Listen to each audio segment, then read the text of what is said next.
I'm here with Dame Judith Macgregor, who is here to give a talk for Lord Caradon's Trust. Has graciously agreed to give us an interview. Thank you very much for being here. Thank you.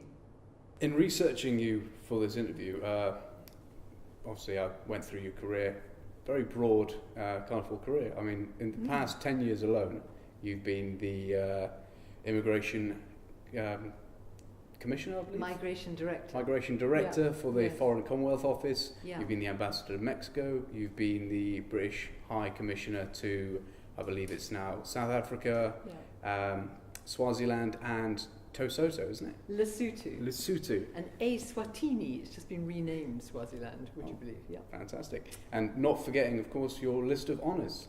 You're Dame Commander of the Order of St. Michael and St. George. Correct. Lieutenant of the Royal Victorian Order, and the Deputy Lieutenant of Hampshire.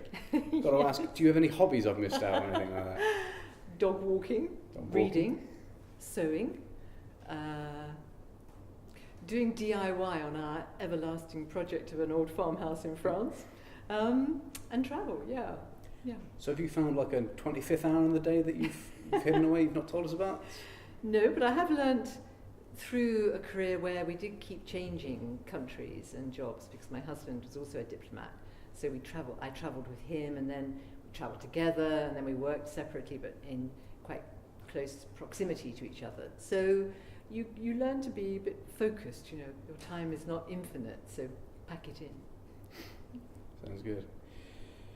So I'd like to take it back from your obviously quite illustrious career, the retirement for the 4 years, back to the very beginning. Right. So you went to Oxford University, where you achieved a first in modern history. Yeah. You spent a year abroad in Romania under a British Council scholarship. Scholarship. You then went into the diplomatic service, ended up in the FCO. What interested you in the career that you chose? How did you get into it? Yes, when you say it like that, it all sounds as if, and then I did this, and then I did that.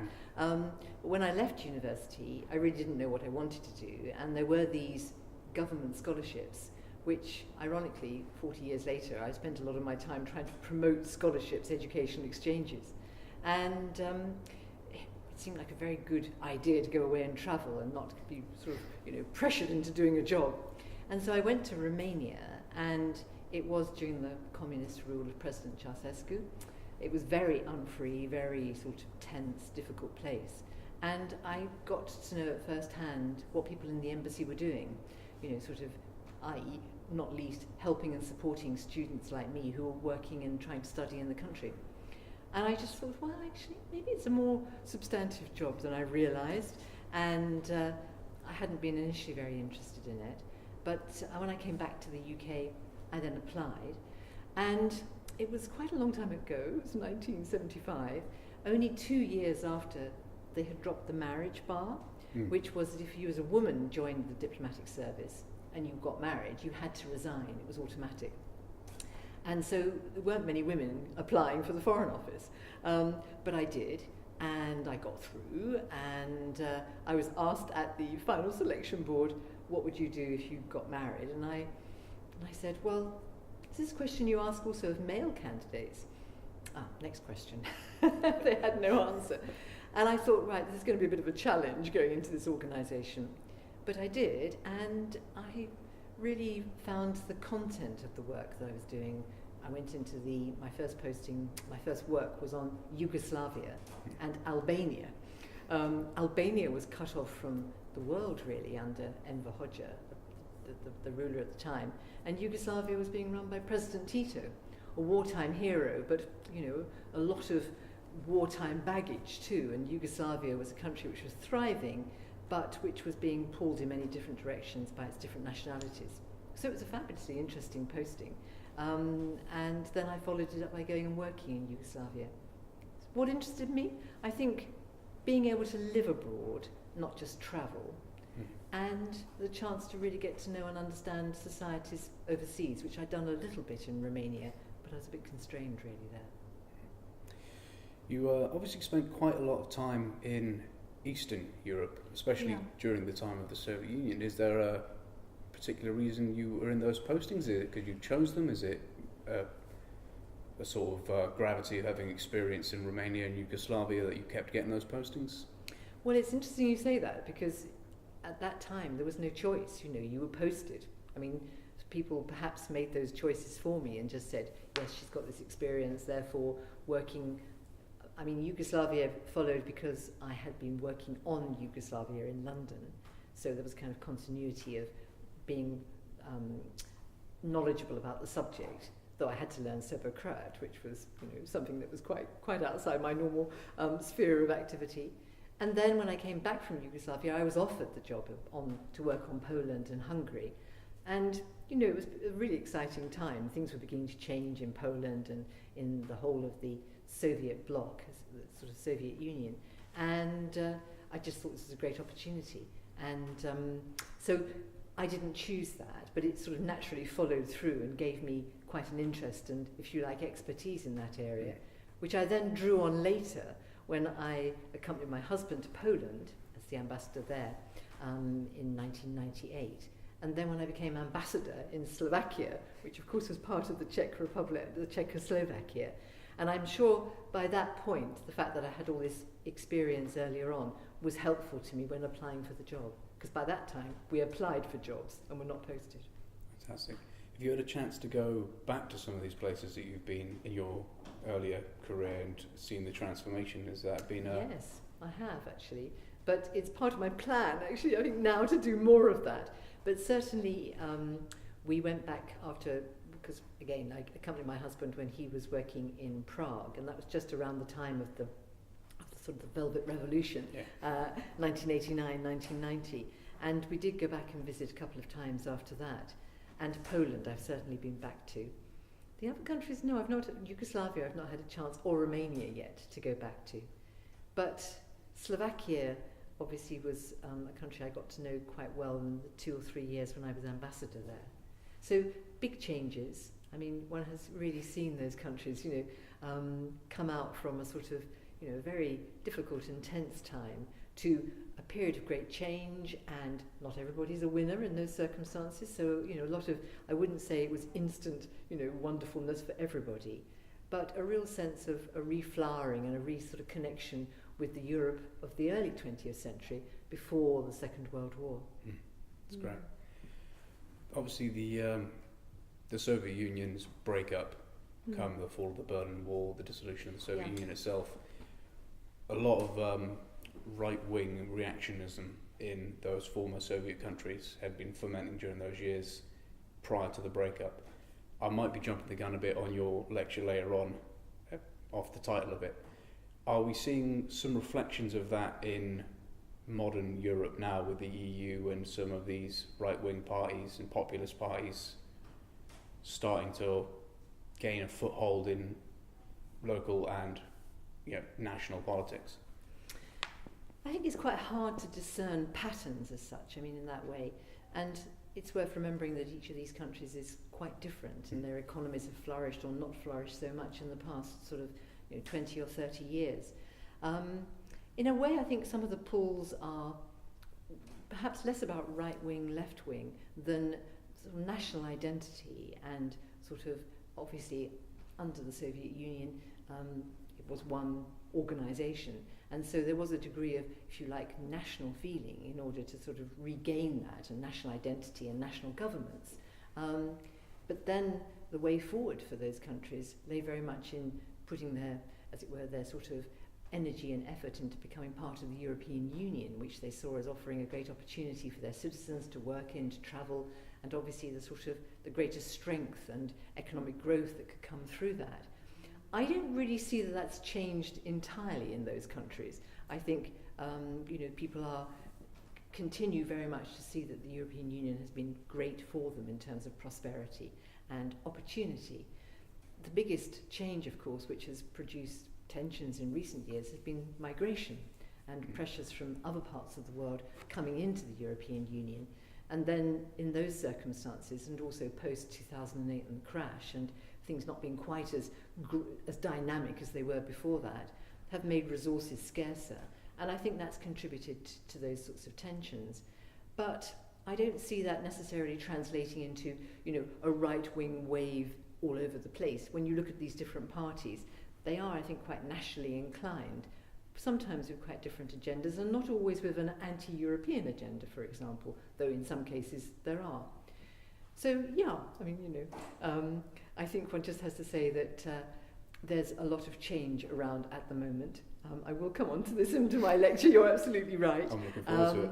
And I think the main sort of change that I sort of see, many changes actually in the last 40 years, but is that, for various reasons, the multilateral rules-based system on which we sort of created after the Second World War, and which I think served Europe in particular, but many parts of the world well, it has come under challenge from those who, in the developing world, which I obviously know quite well too, felt that it was not drawn up by them, and then by, I think, sort of in some countries, the feeling that all this globalization, all this internationalization, does it really serve our interests as well as having a stronger national identity? But there's no reason why you can't handle all of that within inside existing structures. And I think that's part of the skill and the testingness of the sort of the challenges ahead for diplomats and countries who want to very much take forward the gains of the last 40 years, and they're huge, but respond to the fact that identity politics, people don't feel necessarily that their voice is always being heard, and some of those dissatisfactions are inside their countries, not with the international order, but they are quite interlinked too. Moving away from Europe, your later Yes. postings brought you to South America, obviously with Mexico, and into South Africa, some of these countries developing. You were part of a couple of spearheaded groups for research and development and obviously unilateral trade. How did you find that, moving from former European countries that have perhaps declined through regime change and stuff, trying to recover, to countries that are trying to build up from second world to first world status? How did you find that change in sort of roles? Well, perhaps one of the interesting things about working for such a long period in foreign relations is that you do see a lot of similarities as well as the differences. And in Mexico, effectively, Mexico began its democratic revolution in 2000, when the former party, the PRI as it's called, stopped being the party of power.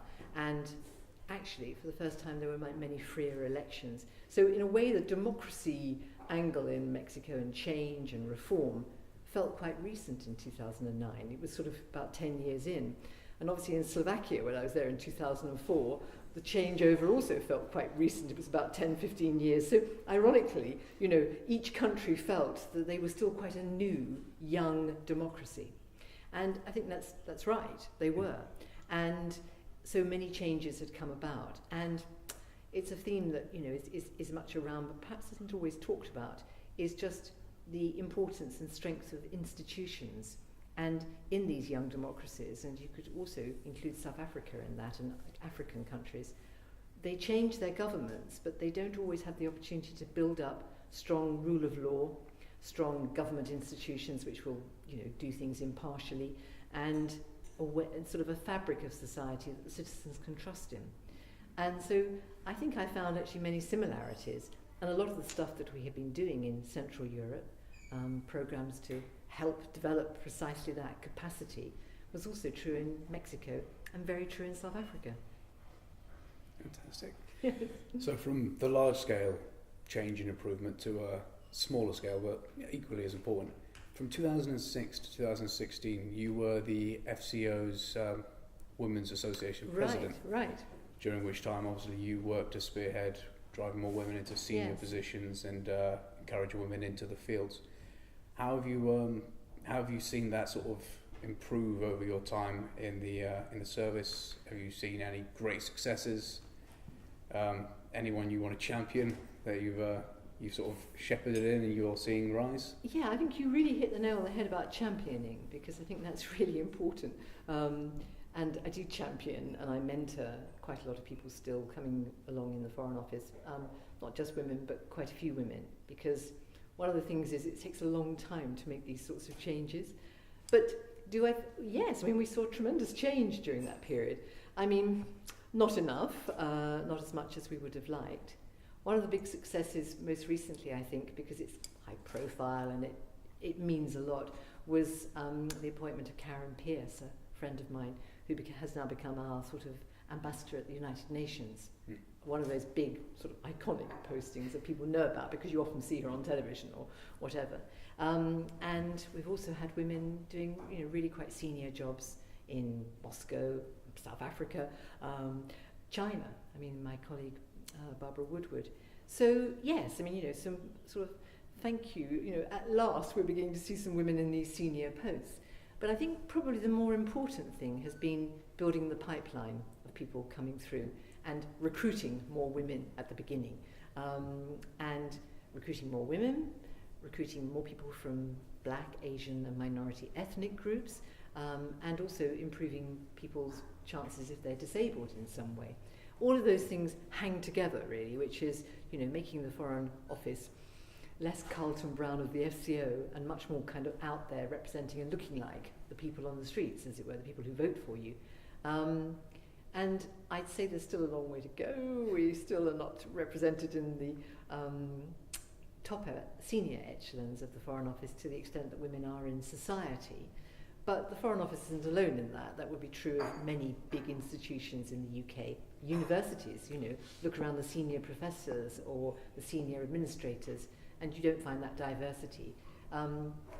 Most people, I think, are rightly not wanting tokenism, not wanting positive discrimination, but nevertheless wanting change and not happening just, in a century hence.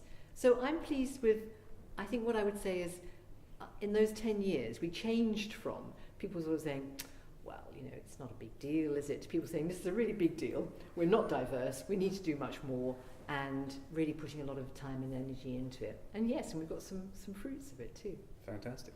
I got one fact I actually found out when I was doing some research on you as well, which I didn't know if you knew this one, but when you were entering the Foreign Office, which was 1967, the first ever female ambassador was serving, which was Dame Anne Warburton. You're quite right. It was 76, but 76. I was thinking 67. I'm not that old. She might have been appointed 70. Yeah. That's right, in 1976, and I wasn't aware of it at all at the time. I mean, it was just. I mean, I observed it was a remarkably male organisation, but it wasn't. It just things weren't. We weren't really sort of conscious. We weren't activist. We weren't really pulling together, and that was actually true in 2006 as well. But somehow the dissatisfaction over the coffee machine, people just said, it's not really going anywhere, is it? And people said, no, I don't really want to be sort of labelled as a sort of particular female activist, but it's not changing, it's not improving. And if it's like the slogans in Prague when we were there at the revolution, if not us, who? If not now, when? And if not this, what? And you do ask yourself that, and you think, yes, maybe I've got to take a bit of a lead here or with other people, because otherwise the situation isn't going to change. It's that sort of, when the sort of abstract comes down to the reality and to you, and it's sort of a question of doing something or not doing something. And I mean, for goodness sake, this wasn't heroism, but it was nevertheless going out of one's way to be more challenging, a little bit less sort of accepting of the policy, questioning, pushing, arguing, putting one's head above the parapet. Doesn't always come naturally to a diplomat, actually, because we're sort of behind the parapet, organising and operating the sort of the pulling the strings. But that actually, I think, in a way, coincided too with which I shall come on to this evening, a bit of a change really in the way in which we do diplomacy. Like we're doing an interview today, we're no longer faceless mandarins. On the contrary, ambassadors are incredibly public people. You're on the media, you're on the radio, as much as you can, because it's the best opportunity to really get your views out there. And if you can put that out into the ether in a sort of, in the great big information world that there are chances that people will then put pressure on other people to follow and to sort of benefit from those ideas. And that puts pressure on parliamentarians, and that puts pressure on governments. And the media obviously is putting pressure all the time on all layers. So if you're not part of that discussion, if you're not part of that debate, the chances your voice will be very, very low indeed. It's true. It's also I said you found diplomacy through your travelling Romania and stuff. You think being more visible is going to encourage more young people who may be interested but not know about the job itself to come forward and enter the field? Well, I would really like that. I mean, I'm going on to talk to a few students here who, have said that they wouldn't be, they wouldn't mind knowing a bit more about the diplomatic service, because it's still, I think, a job that has a huge number of misconceptions around it. Not just that we all sit around eating Ferrero Rocher chocolates till we're blue in the face, but I think just people don't understand what the work is. Now, that's not surprising. You never do know what somebody else does, and it's hard to put yourselves in the sort of shoes of somebody else. But around the diplomatic service, we get a lot of people applying to join, but I think they think of it in sort of luxurious terms of sort of swanning around the world, and don't understand necessarily the hard grit of the job, and perhaps sometimes the sort of the tensions and the stresses and the sense of risk that you have to take to sort of push ideas forward at a time when these ideas are not necessarily very popular, or to pursue human rights, which is very sensitive, and it's a dangerous world in many parts of that. But interesting, you were saying, yes, I did get my idea about it from being helped by an embassy on the ground. And of course, that's a massive thing that we do. Sort of several million people are in touch with us every year. 47 million go into our travel site to follow our travel advice. And a lot of people get into trouble or difficulty or perceived difficulty when they're overseas. And we are their first port of help.